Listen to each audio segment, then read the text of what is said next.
সালামু আলাইকুম ভিউয়ার্স, আশা করি আপনারা সবাই ভালো আছেন। আপনারা জানেন যে চায়না থেকে J-10CE যুদ্ধবিমান কিনতে যাচ্ছে Bangladesh. It's a great news, good news, এবং ইনশাআল্লাহ মনে করেন যে বাংলাদেশ অবশেষে ভারতের সাথে চোখে চোখ রেখে কথা বলার মতো একটা পর্যায়ে পৌঁছাতে শুরু করেছে। তো যদিও এই ধরনের ডিফেন্স পারচেজ যেগুলো আছে এগুলো নিয়ে আমি খুব একটা কথা বলি না এই কারণে যে এই ধরনের ডিফেন্স পারচেজের ক্ষেত্রে অনেক ধরনের টেকনিক্যাল স্পেসিফিকেশন থাকে, অনেক ব্যাপার স্যাপার থাকে যেগুলার আসলে সবার অ্যাক্সেস থাকে না। এখন আমি ধরেন যে একটা কমার্শিয়াল ইউটিউব ভিডিও দেখে এসে আপনাকে মনে করেন যে আন্দাজে কিছু তত্ত্ব কথা শোনায় দিয়ে গেলাম, এটা আলটিমেটলি মনে করেন যে এটা আমি করতে পারবো না। কারণ আপনারা জানেন যে আমি চেষ্টা করি আপনাদের সাথে বস্তুনিষ্ঠ যতটুকু বুঝি, যতটুকু আল্লাহ আমাকে মানে আকেল দিচ্ছে তার উপরে বেস করে আপনাদের সাথে আমার মতামতগুলো শেয়ার করার চেষ্টা করি। তো সুতরাং এই ধরনের যুদ্ধবিমান ক্রয়ের যে চুক্তিগুলো আছে এটা বাইরের লোকজনের কাছে মানে স্বভাবতই ওভাবে রিভিল করা হয় না। সুতরাং অনেক কিছু না জেনে আনুমানিক কথা বলতে চাই না, এটা হচ্ছে একটা কারণ। দ্বিতীয় কারণ সেটা হচ্ছে যে একবার ওই গোপাল ভাঁড়কে রাজা বলল যে এইবার এমন একটা অর্থমন্ত্রী পাইছি কোনো দুর্নীতি করে না। তো গোপাল ভাঁড় বললো আসলে তাই নাকি? তো বললো যে আপনি এটা কেমনে বুঝলেন আপনি? বললো দাঁড়াও দেখো। তো 1 পয়সা দিয়ে বললো অর্থমন্ত্রী যাও বাজার থেকে একটা বাতাসা কিনে আনো। বাতাসা কিনে নিয়ে আসছে অর্থমন্ত্রী। এখন ওই রাজা তখন গোপাল ভাঁড়ে বলছে দেখো 1 পয়সা দিছি, একটা বাতাসার দাম 1 পয়সা, এই 1 পয়সা দিয়ে সে কিন্তু আমাকে বাতাসা কিনে এনে দিল। তো এর ভিতরে দুর্নীতির সুযোগ কই? তো তখন গোপাল ভাঁড় বলতেছে যে রাজামশাই একটু ভালো মতো চেক করে দেখেন যে বাতাসের উপরে কিন্তু একটু ভেজা ভেজা লাগতেছে, তো এটার কারণ কি? তো রাজামশাই বললো তাই তো, এটার কারণ কি? বললো যে রাজামশাই এই আপনার অর্থমন্ত্রী বাতাসা কেনার সময় 1 পয়সার মধ্যে তো আর কোনো কাটিং মারিং করতে পারে নাই, কিন্তু সে আপনাকে এই বাতাসাটা দেওয়ার আগে একটু জিব্বা দিয়ে চেটে তারপরে দিছে। তো এই জাতীয় ক্ষেত্রে ধরেন এগুলো মানে এই অনাদিকাল থেকে এই ধরনের ডিফেন্স পারচেজের ক্ষেত্রে এরকম একটু ঘাচুম হয়। এবং এর আগে যে তারেক সিদ্দিক স্যার ছিল, যা জিনিসপত্র কেনা হইতো ওনার কোম্পানি থেকে কিন্তু, এবং বিশাল অঙ্কের টাকা ওখানে মনে করেন যে ডানবাম হয়েছে।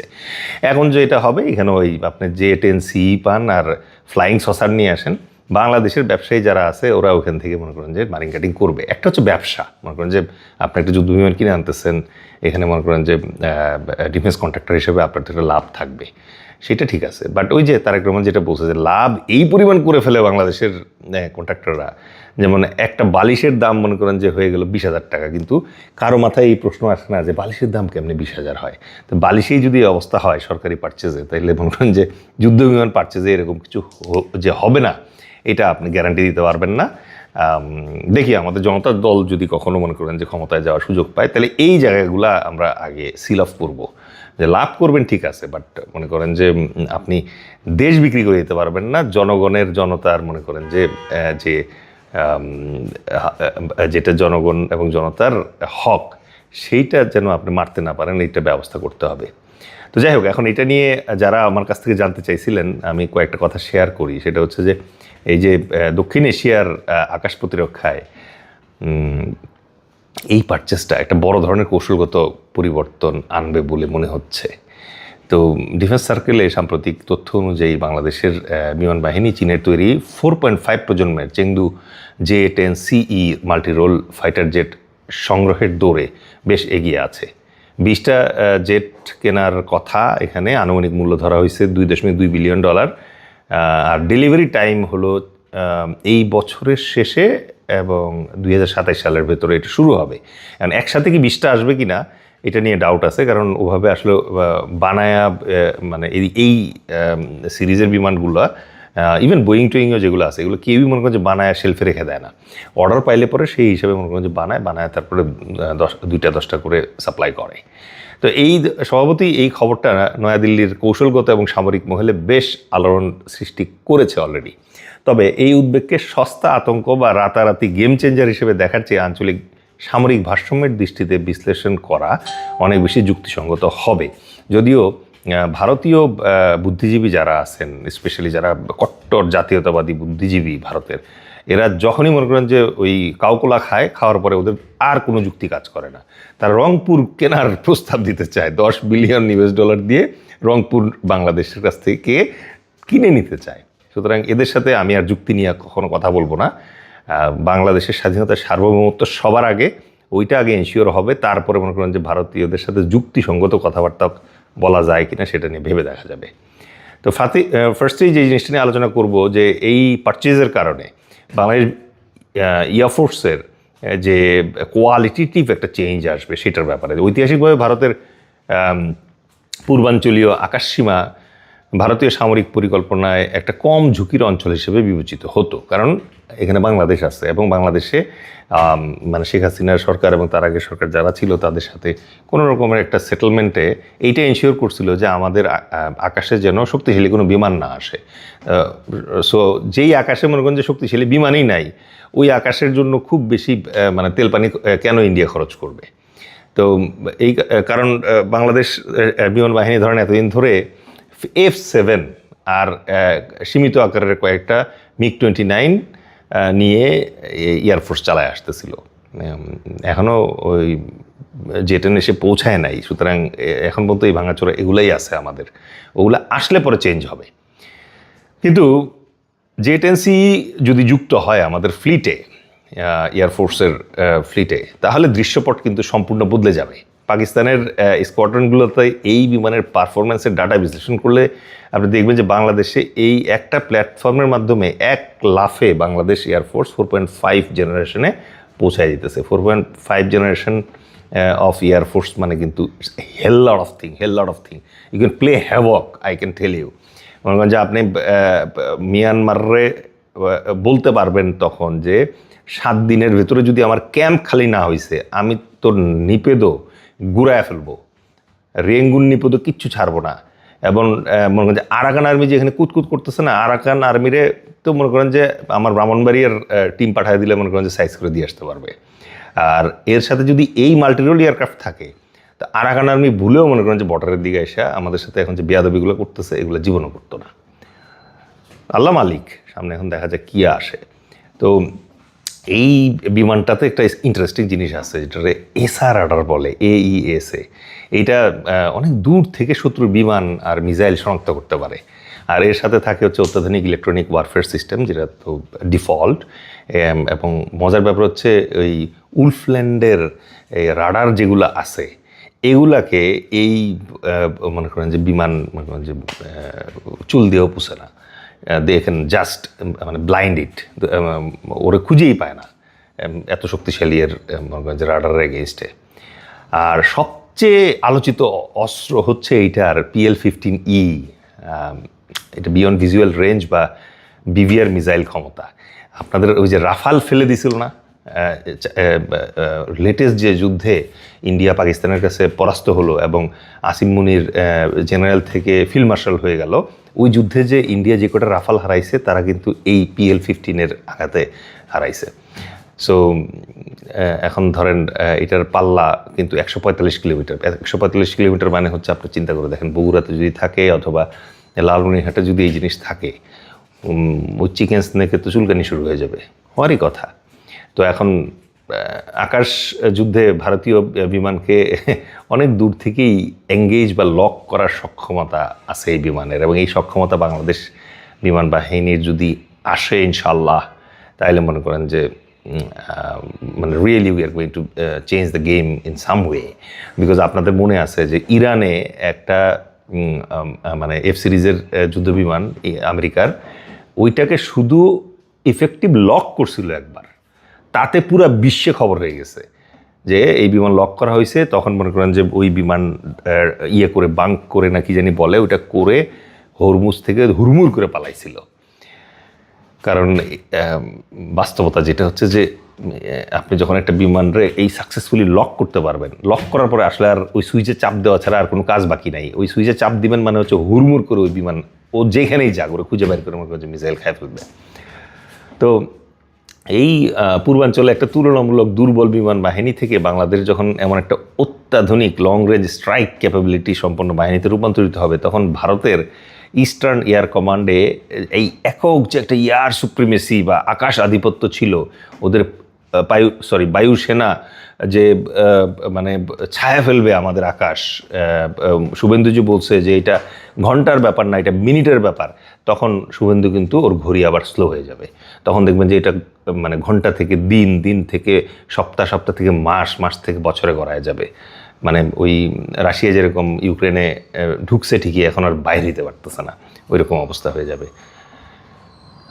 এবার আসি শিলিগুড়ি করিডোর এর প্রসঙ্গে আসতেই হবে, কারণ এই শিলিগুড়ি করিডোর বা ভারতের যে চিকেন স্নেক আছে, ওই চিকেন স্নেক নিয়ে ভারত তো দুশ্চিন্তায় আছেই। সো এটা নিয়ে বাংলাদেশের সাথে যখনই কোনো টেকনিক্যাল কথাবার্তা হবে তখন চিকেন স্নেকের প্রসঙ্গটা আসবেই, কারণ চিকেন স্নেক দিয়ে মেইনল্যান্ড ইন্ডিয়ার সাথে 7 সিস্টার্স সিকিম সহ 8টা এদের সাথে সংযোগটা, এই চিকন 17 থেকে 22 কিলোমিটার যে জায়গা আছে এটা দিয়ে তাদের সংযোগটা, লাইফ লাইনটা ধরে রাখছে তারা। তো এখন তারা তো সারাক্ষণ ভয় পায় যে একটা তো চীনের ভয় আছে, চীনের সাথে ওরা এই ভয়ে গণ্ডগোলেই যায় না, কারণ চীন সরাসরি যেটা হবে যখনই ঝামেলা হবে তখন চিকেন বন্ধ করে দিবে তিব্বতের দিক দিয়ে এসে, আর বন্ধ করে দিলে 7 সিস্টার্স আলাদা হয়ে যাবে। আর 7 সিস্টার্সে তো অলরেডি মনে করেন যে স্বাধীনতা আন্দোলন চলতেছে অনেক দিন ধরে, সেগুলো সামলাতে পারবে না দেখে এই জায়গায় কোনো ঝামেলায় যায় না। আর বাংলাদেশের যদি এরকম ধরনের এরকম ক্যাপাবিলিটি তৈরি হয়, তাহলে এখন থেকে বাংলাদেশের সাথে কিন্তু সমীহ করে কথা বলতে হবে, স্বামী স্ত্রীর সম্পর্ক আর থাকবে না, তখন ফ্রেন্ডলি সম্পর্কতে যাইতে হবে, অথবা এখানে আপনাকে বেলিজারেন্ট রেশিও কাউন্ট করতে হবে। যাই হোক, এই ভৌগোলিক অবস্থানের কারণে ভারতের জন্য বাংলাদেশের যে কোনো বড় সামরিক আধুনিকীকরণ অত্যন্ত সংবেদনশীল, বিশেষ করে শিলিগুড়ি করিডোর যা চিকেন স্নেক নামে পরিচিত এবং যা মূল ভারতের সাথে তার উত্তর পূর্বাঞ্চলীয় রাজ্যগুলোকে সংযুক্ত করেছে, সেটার কারণে তো এটা ডেফিনেটলি মনে করেন যে ভেরি ভেরি ইম্পর্ট্যান্ট। ভারতের সামরিক পরিকল্পনা ঐতিহ্যগতভাবে দ্বিমুখী যুদ্ধের উপর ভিত্তি করে তৈরি, যার এক পাশে পাকিস্তান, অন্য পাশে চীন। কিন্তু বাংলাদেশের ডিফেন্স সিস্টেমে বেইজিংয়ের গভীর প্রবেশ ভারতের সামনে একটা নতুন কৌশলগত ঘেরাও বা স্ট্র্যাটেজিক এনসার্কেলমেন্ট বা একটা ত্রিভুজ চাপের ঝুঁকি তৈরি করছে, কিন্তু এটা আপনি অস্বীকার করতে পারবেন না। ভারতের chief of defence staff general Anil Chauhan 2025 সালেই এই স্বার্থের মিলন বা কনজারভেন্স নিয়ে সতর্ক করছিলেন। জেটেন্সি এর গতি ও রেঞ্জের কারণে এখন পশ্চিমবঙ্গ, আসাম, মেঘালয়, ত্রিপুরা আর মিজোরাম অঞ্চলের আকাশ প্রতিরক্ষা ও নজরদারি পরিকল্পনা ভারতকে সম্পূর্ণ নতুন করে মূল্যায়ন করতে হবে। মানে বাংলাদেশকে আগে যেরকম করে বাংলাদেশ তারপর করতো, এই এক বিমান কেনার পরে দেখবেন যে এগুলো বন্ধ হয়ে যাবে, অনেক মানে বন্ধ হয়ে যাবে। আপনি শুভেন্দুর কোলে একটা দুটো বোমা ফেলে আসলে মনে করেন যে শুভেন্দুও দেখবেন যে আর সাপ কুমির নিয়ে দুশ্চিন্তা করবে না। সো মানে দিস ইজ কল্ড ডেটারেন্স, মানে আমি আপনাকে মানে ঘুষি মারবো না, কিন্তু আপনি আমার সাথে যদি লাগতে আসেন আমি এমন ঘুষি একটা দিব যে আপনার ওই নাকের চিকিৎসা করতে মনে করেন যে 6 মাস লাগবে। That is called deterrence. তো যাই হোক, এখন আমাদের সীমান্ত অবকাঠামো আর চীনা প্রযুক্তির পরোক্ষ উপস্থিতির ব্যাপারটা নিয়ে একটু বলি। ভারতের জন্য আসল মাথা ব্যথার কারণ হলো বিমানটা, মানে এই বিমান জেটেন্সি এই বিমানটা নিজে না, বরং এর পিছনে বেইজিংয়ের যে দীর্ঘমেয়াদী একটা ফুটপ্রিন্ট আছে। এই যে এই পারচেজের সাথে মনে করেন যে চাইনিজ রাডার, চাইনিজ মানে ওয়েপন সিস্টেম, তারপর ডেটা লিঙ্ক এবং মেনটেন্যান্স অবকাঠামো যে অ্যাড হবে, এইটা ভারতের জন্য একটা বিশাল মাথা ব্যথার কারণ। আজ থেকে 5 বছর আগে যদি বলতাম যে চাইনিজ মেনটেন্যান্স সিস্টেম এবং তারা যে অস্ত্র বেচে এগুলো তখন অতটা মানে ওয়ার্ল্ড ক্লাস না আর কি। আবার বাংলাদেশের কাছে যেগুলো বিক্রি করতো ওই মানে আগের, আমি যে টাইমে আর্মিতে ছিলাম তখন তো মনে করেন 2 নাম্বারই লোকজনগুলো এই পারচেস করতো, তো তখন আসলে ভালো জিনিস ওরকম আসতো না। সো বাট এখন যে জিনিস মানে ওরা যদি এখন ধরেন আপনার জেটেন্সি বইলে যদি 2 নম্বর জিনিস ধরায় দেয় এবং আপনি যদি ঘুষ খায়া দুর্নীতি করে 2 নম্বর জিনিস কেনেন, চায়নার তো মনে করেন আগে থেকেই সুনাম আছে যা ও এক আইটেমের 5টা ভার্সন তৈরি করতে পারে। নাম্বার 1 ভার্সন অরিজিনাল, তারপরে অল রেপ্লিকা আপ টু 4 মানে জেনারেশন পর্যন্ত করতে পারে। এখন এটা যদি আজকে শেখ হাসিনা এই বিমান কিনতো তাহলে আমি শিওর থাকতাম যে এই তারেক সিদ্দিকী যেটা করতো মানে দেখাইতো জেটেন্সি আর কিনে আনতো ফাইবারের কিছু একটা, আয়না বলতো যে ওটা কেনা হয়েছে এবং এই সব টাকা মেরে দিয়ে বাইরে নিয়ে চলে দিত। তো এখন ইন্ডিয়ার জন্য এখন মেইন দুশ্চিন্তা হয়ে দাঁড়াইছে এইটা, যে এখন তো মনে করেন যে চায়না ওয়ার্ল্ডের নাম্বার 1 মানে প্রোডাক্ট তৈরি করতেছে, এবং এই ডিফেন্স প্রোডাক্টগুলো ওদেরগুলো সাকসেসফুল। ওরা পাকিস্তানে টেস্ট করছে, চায়নাতে টেস্ট করলো, ইরানে টেস্ট করলো। সুতরাং এখন তো ওদের ক্যাপাবিলিটি সম্পর্কে কোনো সন্দেহ নাই, শুধু এনশিওর করতে হবে যে ওদের কাছ থেকে আমরা যেন অরিজিনাল অস্ত্রটা পাই। আর দ্বিতীয়ত হচ্ছে যে এই অস্ত্র রক্ষণাবেক্ষণের জন্য যে চুক্তিটা হওয়া দরকার, আই এম শিওর মানে এটা স্কোয়াড্রন লিডার লেভেলের কাউরে যদি দায়িত্ব দেওয়া হয়, আপনি দেখবেন বাংলাদেশের স্বার্থ 110% রক্ষা হবে। সিনিয়র কাউরে দিলে পরে, স্পেশালি মনে করেন যে শেখ হাসিনার আমলে মনে করেন যে যারা ট্রেন্ড এবং ওই সিনিয়র লেভেলে পৌঁছাইছে, প্রমোটেড হয়েছে, এদের কারো কাছে আল্লাহর হস্তে এইটা কেনার ব্যাপারটা দিয়েন না। দিলে পরে ওরা আগে যে স্টাইলে খাওয়া দাওয়া করছে ওইটাই হবে। সো এই ব্যাপারে তারেক রহমানকে আমি একটা নোক্তা দিয়ে রাখলাম, এটা একটু মাথায় রাখেন। আর ধরেন কৌশলগত দিক থেকে আর একটা বড় উদ্বেগের জায়গা হলো আমাদের সীমান্তের অবকাঠামো। সীমান্ত থেকে মাত্র যেহেতু 12 থেকে 20 কিলোমিটার দূরে মানে দ্বিতীয় বিশ্বযুদ্ধকালীন ওই লালমনিরহাট এয়ারবেসটা আছে, এবং ওই এয়ারবেসটা যদি চীনার সহায়তায় আপগ্রেড করা হয়, তবে তা কিন্তু ভারতের শিলিগুড়ি আর উত্তর পূর্বাঞ্চলের একদম দোরগোড়ায় একটা হাইটেক নজরদারি আর অপারেশনাল হাব হিসেবে দাঁড়ায় যাবে। এটা কিন্তু ওরা চাচ্ছে না। আপনি দেখবেন যে হঠাৎ করে ইয়ের সময়, ইউনুস সরকারের সময় লালমনিরহাট মানে স্ট্রেনদেন হবে, ওইখানে চাইনিজ বিমানগুলো আসবে, বিমান ঘাঁটি হবে, ওইরকম একটা আলোচনা জোরে সোরে চলতেছিল। কিন্তু এই সরকার আসার পরে হঠাৎ করে বিমান ঘাঁটি বগুড়ায় হবে, এইটা ইম্পর্টেন্ট হয়ে গেছে এখন। মানে এটা তো আপনারা সবাই বুঝেন যে এখানে আসলে কী আছে।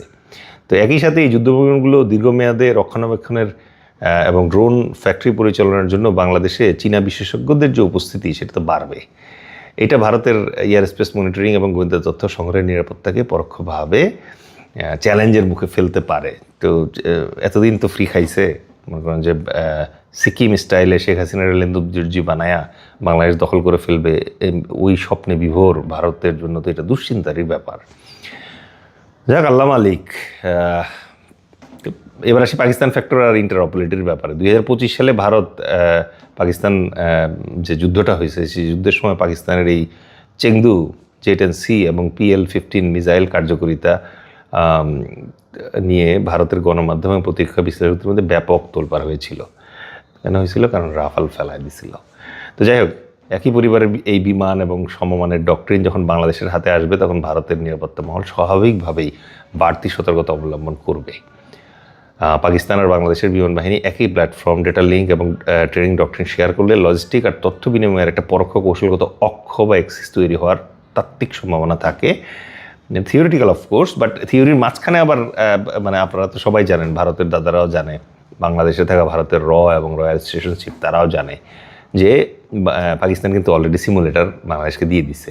পাকিস্তান সিমুলেটর দিয়ে দিচ্ছে, চায়না দিয়ে দিচ্ছে বিমান। তো ভারতের মানে তো উলফল্যান্ডের তো একটা ঝামেলা এখন হবেই। তাদের যে মিলিটারি থিঙ্কার্সরা আছে, তাদেরকে বাড়তি চিন্তা এখন করতেই হবে। ওদের জন্য আমার কষ্টই হয়। ওরা যেরকম ভাবছিল যে বাংলাদেশ নিয়ে আর কখনো ভাববে না, তাদের বাংলাদেশ নিয়ে মনে করেন যে কোনো ওই যুদ্ধের যেসব ট্রেনিং ওদের স্টাফ কলেজে হইতো, ওগুলো নিশ্চয়ই ওরা ডাস্টবিনে ফেলাই দিছিল। এখন নতুন করে আবার এটা নিয়ে বসতে হচ্ছে।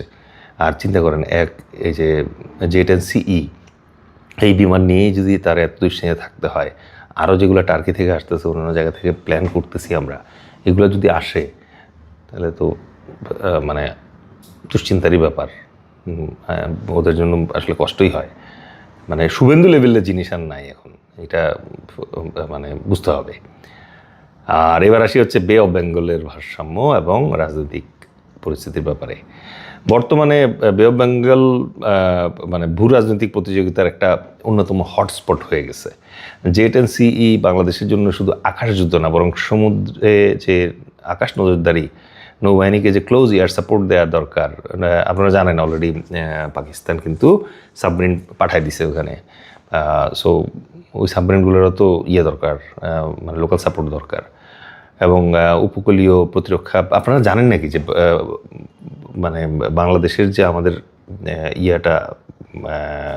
বঙ্গোপসাগর আছে, এই বঙ্গোপসাগর কিন্তু অনেক ডিপ না, মোটামুটি ঢালু একটা মানে বেড। সো প্রায় 200 কিলোমিটার মতো যদি আপনি যান তাহলে খুব বেশি মানে গভীরতা ওরকম মানে মহাসাগরগুলোতে যেরকম থাকে ওরকম না। কিন্তু আমাদের বঙ্গোপসাগরে একটা মজার জিনিস আছে, সেটা কি? সেটা হচ্ছে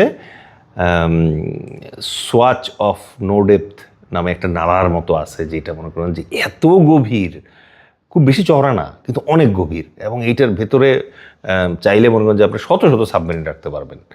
যদিও মানে বাংলাদেশের ওই ক্যাপাসিটি নাই, বাট পাকিস্তানিরা যদি আসে তাহলে ওরা ওখানে রাখতে পারবে। বাট আরেকটা বাস্তব কথা যেটা, সেটা হচ্ছে আমাদের বঙ্গোপসাগর কিন্তু সাবমেরিন যুদ্ধের জন্য একটা পারফেক্ট জায়গা। এটা নেভাল ওয়ারফেয়ার নিয়ে যদি একটা এপিসোড কখনো বানাই তাহলে বলবো। তো এইখানে সাবমেরিন যদি আমরা আনতে পারি তাইলে মনে করেন যে খেলা কিন্তু জমে যাবে। হরমুজ দিয়ে যেরকম মনে করেন যে ইরান খেলছে, আপনি মনে করেন যে সাবমেরিন আইনা যদি মনে করেন বঙ্গোপসাগরটা সেট করতে পারেন শুধু, তাহলে আপনি লেজে খেলাইতে পারবেন। এবং লেজে খেলানো শুধু এই যে ওই গোমূত্রখোর ভারতের কথা বলতেছি না আমি, এখানে অন্যান্য সুপার পাওয়ার যেগুলো আছে তাদেরকেও আপনি লেজে খেলাইতে পারবেন। তো যাই হোক, যেটা বলতেছিলাম যে এই জিনিস আসলে পরে আমাদের কোস্টাল ডিফেন্স যেটা আছে এখানে একটা নতুন মাত্রা যোগ হবে। Of course new dimension is going to be added. আর ভারত মানে বঙ্গোপসাগরকে তার নিজের জমিদারি মনে করে না, সেইখানে এই বিমান আসলে পরে মনে করেন যে দিল্লির সার্বিক যে মেরিটাইম ডমিনেন্স সেইটাও কিন্তু আমাদের আওতায় আসবে। পাশাপাশি রাজনৈতিকভাবে এটা একটা বড় বার্তা বহন তো অবশ্যই করে। বর্তমানে সরকারের অধীনে ঢাকার প্রতিরক্ষা কূটনীতি যে এক ধরনের মানে স্বাতন্ত্র্য এবং বেজিংয়ের সাথে প্রতিরক্ষা সহযোগিতা গভীর করার প্রবণতা দেখাচ্ছে, এই চুক্তিটা তারই একটা বাস্তব প্রতিফলন। এবার আসি ধরেন একটা কৌশলগত সামারিতে।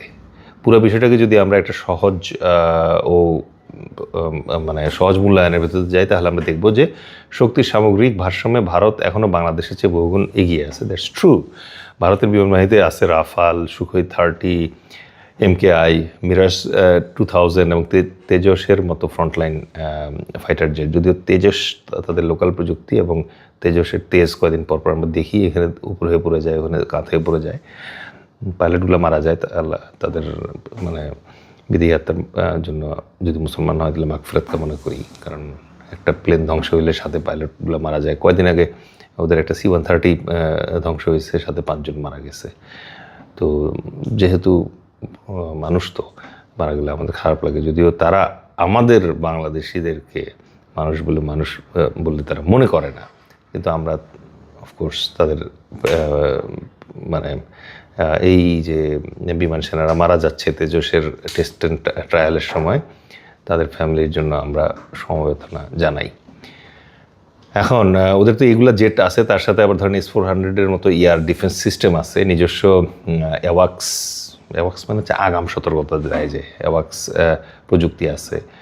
তো এর মাধ্যমে ভারত এই অঞ্চলে তার আকাশের যে সুপিরিয়রিটি, এয়ার সুপিরিয়রিটি, সেটা বজায় রাখছে এবং এটা রাখার জন্য সে সর্বোচ্চ চেষ্টা করবে। এখন অন্যদিকে বাংলাদেশ বিমানবাহিনীতে যদি এখন যে MiG-29 বা F-7 জেটের পাশে যদি এই 20টা সম্ভাব্য জেট NCE যুক্ত হয়, তাহলে ভারতের এই বিশাল সামরিক শ্রেষ্ঠত্বকে মানে সরাসরি যে হারায় দিবে ব্যাপারটা ওইরকম না, ঢাকার সেটা উদ্দেশ্যও না। তবে এর আসল গুরুত্ব হলো এই গুণগত মান এই বিমানের এবং কৌশলগত যে ক্যাপাবিলিটি। এটা ভারতের পূর্বাঞ্চলীয় ফ্রন্টে শূন্য ঝুঁকির যে ধারণাটা এতদিন ছিল যে বাংলাদেশের দিক থেকে নো থ্রেট, এইটা চিরতরে বদলায় যাবে। সহজ কথায় এটা বাংলাদেশের আত্মরক্ষা এবং প্রতিরোধ ক্ষমতা বা ডিটারেন্স বহুগুণ বাড়িয়ে দিবে, যেটা ভারতের যে কোনো আঞ্চলিক সিদ্ধান্ত নেওয়ার ক্ষেত্রে ঢাকাকে একটা সমীহ জায়গা নিয়ে সামরিক শক্তি হিসেবে গণ্য করতে বাধ্য করবে ইনশাআল্লাহ। So thank you very much. পরে আবার অন্য কোনো একটা ভিডিও নিয়ে আপডেট নিয়ে আপনাদের সাথে কুইকলি জুড়ে যাব। ভালো থাকবেন সবাই, আল্লাহ আপনাদের সবার সহায় হন, আর সবাই সুস্থ থাকবেন এবং ইনশাআল্লাহ আল্লাহ সবার সহায় হবেন। আসসালামু আলাইকুম রহমতুল্লাহ। আল্লাহ হাফেজ। ইনসাফ জিন্দাবাদ, জনতার দল জিন্দাবাদ।